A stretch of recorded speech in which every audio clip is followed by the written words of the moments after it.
Well, few people know both sides of the Cyhawk series like you do, but people might forget you never played in the Cyhawk game. It was that half-century hiatus.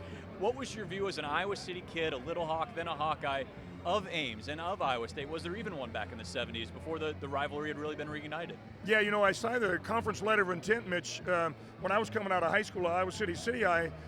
When Johnny Majors and Jackie Sherrill recruited me, I came within inches of going to Iowa State. They were having more success. They did a phenomenal job of recruiting. Those are two of the best coaches and recruiters in the history of college football, Johnny Majors, Jackie Sherrill. But in the end, Mike Seelig and some Iowa City people kind of grabbed and said, it's nothing like running out of that tunnel as a Hawkeye from being an Iowa City native. So being able to I coached in 25 of those games, Mitch, Iowa and Iowa State. The very first one after 40 years of not playing the game in 77 with Bob Cummings and Earl Bruce, all the way until my last one, which was 2006 at Iowa State. I just found out the other day for the first time, I never counted it up, but I guess I was 15-10 in those 25 games. I heard that for the first time. A media guy had mentioned that to me. But what a joy, what an honor to be part of that series. What are your memories of those first ones, though? Because Iowa State won 4 or 5 there during your tenure coaching the D-line at Iowa, and it sounded like after this panel here at FRYfest, you were taking some of those games against the Cyclones personally there in the 80s as they were having success. Yeah, I mean, I love being a part of it, and if you're an Iowa City native and an Iowa native and you grew up here, it's so meaningful. It just brings out the best in everyone, sometimes the worst once in a while, but most of the time the best in fans and players and coaches. Just such an honor. I loved it. I did not get to play in it, as you mentioned, but I did get to coach in so many of them. We did lose 3 times to Donnie Duncan when we were here with Hayden Fry. And on the other side, we end up winning 6 of the last 9 times when I was at Iowa State against some really good Iowa teams, including twice when they were in the top 10. But I just always just felt it was such an honor to be a part of that rivalry. And after 15 years of Iowa State getting their tail kicked up between their shoulder blades, to bring back winning and success and rivalry and make it a rivalry again, it makes it a lot of fun now. I have not been to the game since I left in 2006 from Iowa State, and I won't go back to one. It's just too hard, but I will watch it and I cheer for both of them, and what a joy it is for me to be friends with Matt Campbell and Kirk Ferentz both. Yeah, a couple guys who are really honoring the legacy for sure. What do you remember about having to cross over back to Ames? Then you were up with Barry Alvarez in Madison for a few years as his DC.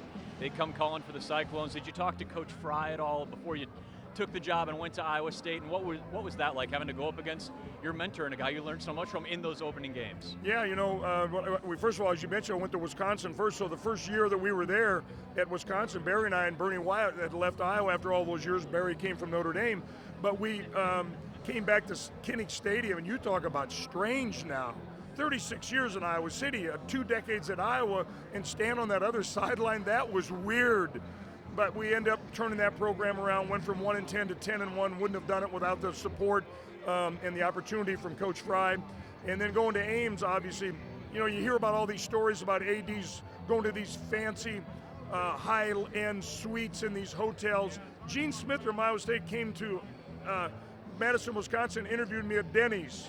We had a 3-hour interview at Denny's, and then he brought me to campus a couple times and got the opportunity. And I just wanted to make Coach Fry proud. I wanted to make my parents proud. I wanted to make anybody that ever was a friend of mine or a supporter or a teammate or coaches proud of what we did. And there's amazing motivation behind that when you care about people and you love them and you respect them so much, to make them want to be proud of you. Talked about your record on both sides of this rivalry, 5 straight there at one part. The first one came in '98, and it was a long time coming, the final game that you coached against Coach Fry. What do you remember about just that final handshake there and knowing you were beginning to turn the tide in the rivalry, and it came at the expense of your alma mater? Well, I got hair standing up on my arms, and you're just talking about it. It was we stopped 15 years of humiliating, embarrassing losses. To beat your mentor and the guy that gave you such an opportunity. He always said you're like another son, and I always told him he's like another dad because we had that kind of relationship. That doesn't mean we were best buddies all the time. He's a hard guy to work for. He was tough, he was demanding, but he was fair and he was disciplined and gave us so many opportunities. But that day it was 95 in the shade. I just had a good feeling that our kids were really focused. We'd gotten beat by TCU the week before. We were 29.5-point underdogs. We ended up winning 27-9. But Coach Fry afterwards hugged me and he just said, Mac, your team was much better than ours today, and I love you and I'm proud of you. And I'll never forget that. Going on, super conferences are happening, the Big Ten's expanding, the Big 12 looks vastly different than it did. And there's always those whispers of, well, we had a 40-year hiatus before. Does the Cyhawk game go away at some point? What do you think the future of the game is for the next 40 years? I hope and pray long after I'm gone, Mitch, that game never stops. Don't ever let that happen.